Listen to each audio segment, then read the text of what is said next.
Amber Heard admits to not honoring her promised $3.5 million donation to charity. She blamed Johnny Depp for suing her and making her broke. Aquaman star Amber Heard has been testifying since last week on the stand after countersuing Johnny Depp, who said she lied and defamed him with her op-ed for The Washington Post in 2018. The latest reveal was how Heard lied about ever donating to the ACLU with the $7 million she received in settlement from her ex-husband. In stark contrast were her numerous claims under oath that she donated the money for charity after winning the libel case against Depp in 2020. She claimed, $7 million in total was donated. I split it between the ACLU and the Children's Hospital of Los Angeles. I wanted nothing. In an interview on RTL Late Night, a Dutch TV show, she said the same thing she later told the court in 2020. Now, Heard had revealed that she's not been honest about her pledge and told the court, I fully intend to honor all of my pledges. I would love for him to stop suing me so I can. She reasoned that it was because of the $50 million Depp sued out of her back in March 2019. ACLU Chief Operating Officer and General Counsel Terrence Doherty confirmed that so far, only a total of $1.3 million has been donated, at least on her behalf. Heard donated $350,000 directly in December 2018. Then $100,000 was paid by Depp, $350,000 was paid from Fidelity, an investment company, and a mysterious $500,000 donation from which Doherty believed to be Elon Musk. She claimed that she didn't care about the money and only accepted the settlement to end the court. Lawyer Elaine Bredehuft inquired the actress about her thoughts regarding the settlement money she's received, to which she answered, I didn't care about the money. I was told if I didn't agree to a number it could be overturned. We would never settle. I took far less than what they were offering and what I was entitled to. I just wanted my safety and my future, and he compromised that. I wanted him to leave me alone. I've been saying that since 2016, she added.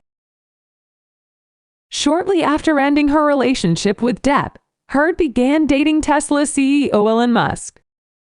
And their meeting was when Heard said Depp stood her up on the carpet for Met Gala 2016. She dated the man in April but broke up with him in August the next year. Amber Heard arrived at Met Gala 2016 red carpet alone. Amber showed the makeup palette that she used to cover up her bruises. She told the court, I am typically photographed in low when I leave the house, paparazzi types of photographs. No woman wants to walk around with a bruise on her face. The actress then explained how she used her bruise kit to cover up the injuries after making sure they don't swell as much. Ironically, it was also the same palette that had been called out by the brand itself, Milani, for being released way after their divorce was settled. The product, the Milani Conceal Plus Perfect All-in-One Correcting Kit, was released in 2017. She took her stand and explained that this was not the exact one she used during her relationship with Depp. She's also defended against the human feces that was found on the bed supposedly from her. The incident, which occurred in February 2016, was after their argument in their penthouse in La. Right before her 30th birthday, Depp told the court it was Amber's. Now Amber says it was the dog. She was asked by her lawyer, Elaine Bredehuft, did you commit any kind of prank? Absolutely not. First of all, I don't think that's funny. I don't know what grown woman does. I was not in a pranking mood. My life was falling apart. I was at a crossroads in my life, and I'd just been attacked on my 30th birthday by my violent husband with whom I was in love.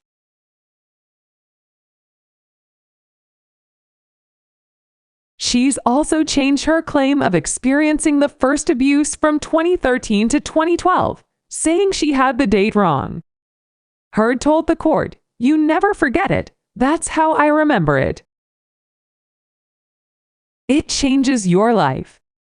You never forget the time someone hits you like that. When asked the reason how she could misremember the date, she answered, "I am embarrassed to say I would have liked to have believed the period of time I had to fall in love with Johnny, and he was sober, and he wasn't violent to me, lasted a lot longer than it did. I would have liked to have believed I wasn't hit so early in the relationship."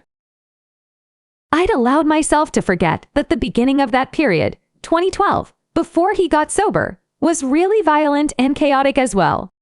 I'm embarrassed to say that. She's also been reviewing notes from her therapists and trying to recall all of the incidents, but concluded that they were far too long. She added on about the relationship, "We were together for 5 years almost, and it was a very violent, chaotic at times, very loving emotional relationship. As anyone can imagine, there was a lot going on. Unfortunately, the violence became almost normal, especially towards the end. It's hard to say that now, but the violence was almost normal. Your brain does with trauma what it does, put it away best you can. Frankly, I was shocked to see a lot of the information presented to me through my therapist's notes. They've set couches their safe words per Haird's explanations on why so many parts of the recordings were cut up. She's also presented evidence such as when she appeared on the red carpet with injuries she claimed to be from Depp. In another recording from March 2015, she spoke, "Adderall junkie Johnny, he's abusive and he's mean, he's reactionary, anything I do and say is cause for violence. If I argue back, then I'm abusive. If I don't say anything, then I'm dismissive. If I engage with him, I'm part of the problem. If I don't engage with him. If I look at him the wrong way, it's a problem. If I say the wrong thing, I'm the problem." Heard explained that Depp acted like independent versions of this person depending on what combination of drugs and alcohol he was on, and that it was peaceful when Depp was sober. "I thought we had finally done it. He was going to be clean and sober for good. We had a wonderful period. We fell deeper in love than before. We were talking about having kids," she told the court. "We went back to Australia. We had my parents come and visit.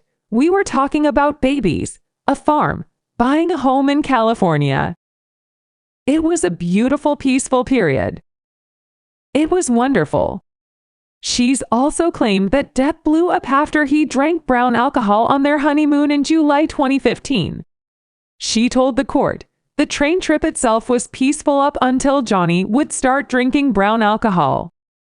He'd already started drinking champagne when he rapped on Pirates 5. I wasn't ready to accept we'd gone back to a pattern at all.